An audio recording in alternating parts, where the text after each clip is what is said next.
Alright guys, so I'm here with my SV. I got in some parts and I swapped out a couple days ago.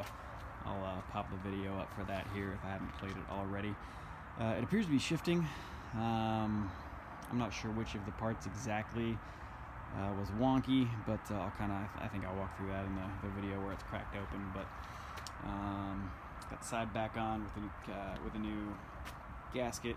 Got some oil in there, got some coolant in there, nothing's leaking, it runs well, it came up to temp without any issues, and I had it up on the stand and it shifted through all the gears without any difficulties. So hopefully my problem's fixed. I haven't taken it for a test ride yet. We're going to do that sometime this weekend, hopefully. As you can see, it's cold and rainy. It's a 45-degree day in October here in Austin, which almost never happens.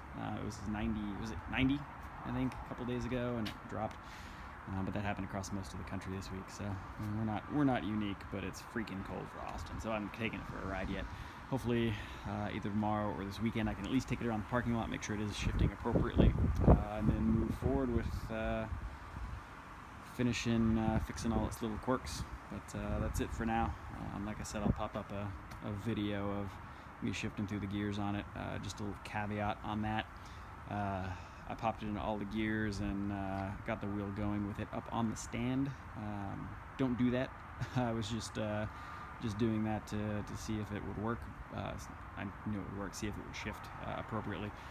Don't ever pop a bike into gear while it's on a stand or the wheel's not on the ground and you're not getting ready to move forward. Just FYI for those of you who don't know.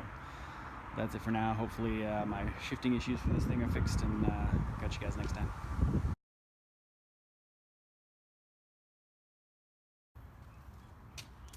Okay, so here we are revisiting the SV650 shifting problem that I had. You'll recall my previous video. I'll put a link down in the doobly-doo, but it wouldn't shift above second. I tore this apart. I didn't see any immediate problems, but the shift drum would move around with the shift shaft and the shift star and the cam stopper taken off. I could put the star back on there and I could easily shift between gears, spinning the wheel, which tells me that there wasn't a bent shift forks rather. Didn't appear to be bent shift forks. I got some parts in from Mad 8V, which was very, very helpful with some super fast shipping, an excellent price. I got a shift shaft, I got a new star, I got a new cam stopper, which I actually didn't use his because mine appeared to be, I didn't see any reason why mine wasn't working. And I also got this cam retention bolt here. If you'll remember from my previous video, that one appeared to be bent or wonky in some way that made the star kind of wobble like this. I took out the parts and I replaced them one at a time. First thing I swapped was that. That didn't appear to help. Next I swapped the shift shaft assembly here. That didn't appear to do much. I swapped the star. It was still kind of jamming. So what I thought I would do was give the input shaft here a little bit of resistance while I shifted. So what I did was I rocked the bike back and forth a little bit while I was applying pressure to the shift lever on the other side. And then I reached down with my right hand and held onto this to give it a little bit of resistance, like, you know, if the clutch was on here and the engine was giving it some resistance. And it's able to shift through all the gears pretty easily with the shift lever now. It feels about like it should. I'm not sure which of these parts was messed up. I'm not sure if I've even fixed my problem because I haven't put it back together yet. But the problem that I had, I no longer have. So what I'm going to do is pop the clutch back on here. I got to scrape this gasket off. I've got a new one. But I scrape this gasket off. I'm going to pop the clutch back on here. I'm going to put this case back on. I'm going to top it off with fluids. I'm going to see if I can get it running and riding.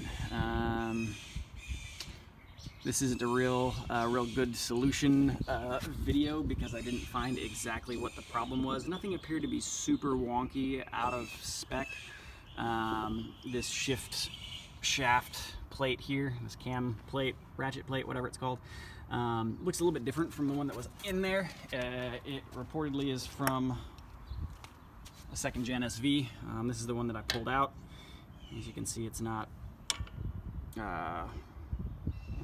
it's not complete up there. But I didn't see any immediate signs of wear or anything bent or broken on this. The shaft doesn't look super bent, maybe a little bit there on the end, but I don't think probably that would be enough to bind it and make it not work. I mean, it would shift through the gears appropriately other than that. But at any rate, I'm gonna button her back up, and we'll pop another little video here if we can get it going. Hopefully fixed my problem. So here's the parts I replaced. It's my shift shaft. This is the one that came out. As you can see, it's not doesn't have full loop there on the end of the cam plate. That's the one that came out of it. I assume it's the original. I don't know if somebody tried to maybe shuffle it around previously. Shift star. This is the old one. I put the new one in. This one didn't appear to be damaged, but I was still having issues, so I went ahead and swapped it. That was after I swapped this guy out. This is the bolt to hold that guy in. It was the one that kind of made it do a wonky motion. Here you can really see how much these are bent from the way the light reflects off of them. This is the retainer washer insert clip. Like on the outside of this, on the other side of the engine. This is the shift cam stopper that Mad 8V sent me. Mine didn't appear to be functioning any less than adequately, and this one's a little bit grainy on this bearing here, so I appreciate him sending it to me, but I went ahead and kept the one that I had. And it appears to be shifting well, as I showed in the video, so this is just kind of an overview of the parts that I swapped out.